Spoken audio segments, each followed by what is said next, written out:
Pakistan, Kyrgyzstan, Tajikistan, Turkmenistan, ये जितने देश है ये पहले रूस का हिस्सा थे, सब सोवियत संघ का हिस्सा थे सब। ये रूस की बाउंड्री यहाँ तक थी। रूस ने सोचा कि हम पाकिस्तान को, उस समय शीत युद्ध चल रहा था, हम आपको कल के क्लास में शीत युद्ध बताए थे कि अमेरिका चाहता था पूरी दुनिया में हम बढ़ जाए और रूस चाहता था हम बढ़ जाए। इसी बीच अमेरिका ने पाकिस्तान, पीओके का जो एरिया है जो हम लोगों से वो छीना है, उस एरिया में अमेरिका ने अपना सेना का एक अड्डा ले लिया जो गिलगिट नाम था। ये जब हम कश्मीर पढ़ाएंगे तब बताएंगे गिलगिट। तो रूस ने कहा कि तुमने गिलगिट ले लिया है, तो रूस इस गिलगिट के जवाब को देने के लिए अफगानिस्तान पर हमला कर दिया। तो क्वेश्चन आएगा, अफगानिस्तान पर हमला सबसे पहले किसने किया? तो रूस ने किया था हमला। किस लिए? क्योंकि रूस पाकिस्तान को घेरना चाहता था। अगर पाकिस्तान को घेर लेता तो वो अमेरिका के इस जो अड्डा लिया हुआ है यहाँ पर, उसका जवाब दे सकता था।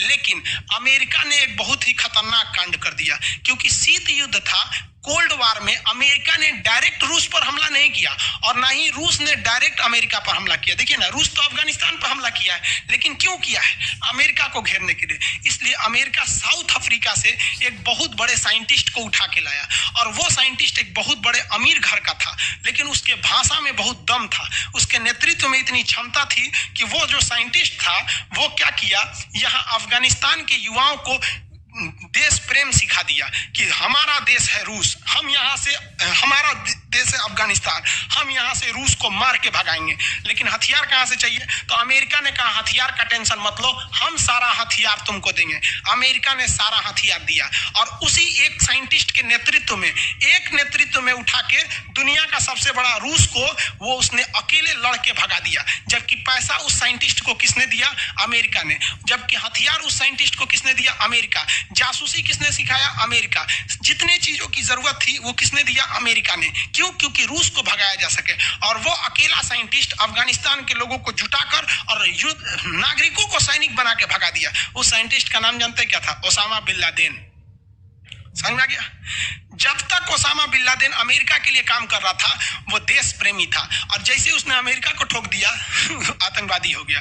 वाह रे भाई वाह, ये है शीत युद्ध। दुनिया में एक भी अगर खून बह रहा है ना द्वितीय विश्व युद्ध के बाद, तो उसके पीछे कहीं ना कहीं कारण ये कोल्ड वार यानी शीत युद्ध है। आपको पढ़ाया नहीं जाता है इस हिसाब से, इसलिए आपको लगने लगता है। आप ओसामा बिन लादेन को हथियार क्यों दिए? ओसामा बिन लादेन के पास हथियार कहाँ से आया? टेक्नोलॉजी कहाँ से आई? अमेरिका तक जाने का रास्ता क्यों आया? उसको CIA का ट्रेनिंग किसने दिया? उसको पैसा किसने दिया? सारा काम तो आपने किया। जब आपके इशारे पे वो रूस को मार रहा था तो फिर आपको मार दिया तो आप बुरा मान गए। समझ में आ रहा है कि नहीं आ रहा है? आतंकवादी, आप खुद बताओ। हम मानते हैं कि ओसामा बिन लादेन ने गलत किया और 110% हम इस बात को स्वीकार करते हैं कि उसे कोई अधिकार नहीं है कि 9/11 26/11 के हमले में किसी मासूमों को जान ले।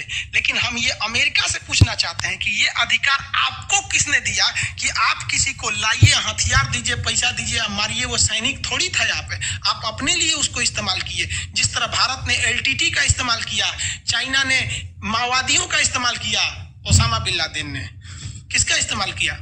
अमेरिका ने ओसामा बिन लादेन का। तो जो इस्तेमाल कर रहा है वो देश कहलाएगा, और जो पीस रहा है वो आगे जाके आतंकवादी कहलाएगा। भारत की ओर से लड़े थे LTTE के लोग, चाइना की ओर से लड़े थे माओवादी लोग, और अमेरिका की ओर से लड़े थे ओसामा बिन लादेन। अब बताइए, ये सारे के सारे लोग लड़े थे किसी के कहने पर, लेकिन ये सारे के सारे लोग घोषित हो गए आतंकवादी। क्या इन्हें जन्म देने वाले को आप कुछ नहीं कहेंगे? कोई बात नहीं है, आप समझदार हैं। अफगानिस्तान से ओसामा बिन लादेन ने किसको भगा दिया? रूस को। लेकिन यही ओसामा बिन लादेन जो था वो अमेरिका से बदला लेना चाहता था, क्योंकि अमेरिका ने भी एक देश पर हमला किया था। यहाँ कहा कि ओसामा बिन लादेन ने अमेरिका पे क्यों हमला कर दिया, तो इसकी कहानी पुरानी है। 1948 में अमेरिका ने फिलिस्तीन पर बम गिराया था और वहां के मुसलमानों को भगा दिया वहां से, और कहा कि यहाँ पर हम एक नया देश बनाएंगे, इजराइल। तो उसी इजराइल का बदला लेने के लिए अमेरिका ने, ओसामा बिन लादेन ने अमेरिका पे बम गिरा दिया और कहा अमेरिका से कि फिलिस्तीन पर जब तुमने बम गिराया था तो बोलो वहां के लोगों की क्या गलती थी। हम ये बात मानते हैं, ओसामा बिन लादेन ने कहा था, हम ये बात मानते हैं कि हमारी जो हवाई हमला हुआ था इसमें अमेरिका के जो मारे गए लोग हैं उनकी कोई गलती नहीं थी। लेकिन अगर पूरी दुनिया में बम चलाने का अधिकार केवल अमेरिका को तो नहीं है। अमेरिका ने वियतनाम में इसी शीत युद्ध में 27 करोड़ बम गिरा दिए थे, वहां का तो पूरा तहस नहस कर दिया था। 27 करोड़ बम गिराया था। हम आगे बताएंगे आपको। ये शीत युद्ध इतना छोटा तो है ही नहीं है, ये आज तक चल रहा है शीत युद्ध। तो दुनिया में सबसे ज्यादा जान लिया तो कोल्ड वार ने लिया। कोल्ड वार क्या था कि तुमको आगे नहीं देख सकते, तुम हमको आगे नहीं देख सकते हो। आज भी आप देखिएगा, आपकी जब पत्नी की, आपका जब शादी हो जाएगा तो आपकी पत्नी में और आपकी ननद मतलब बहन में, ये वो दोनों तो ननद लगेंगी, से ननद भौजाई, तो ननद भौजाई में आज भी शीत युद्ध चलता है। डायरेक्ट नहीं लड़ेंगे सब, लेकिन दूसरे को लड़वा देंगे सभी सब। इसमें समझदार व्यक्ति वो है जो समझ जाए शीत युद्ध क्या है। समझ में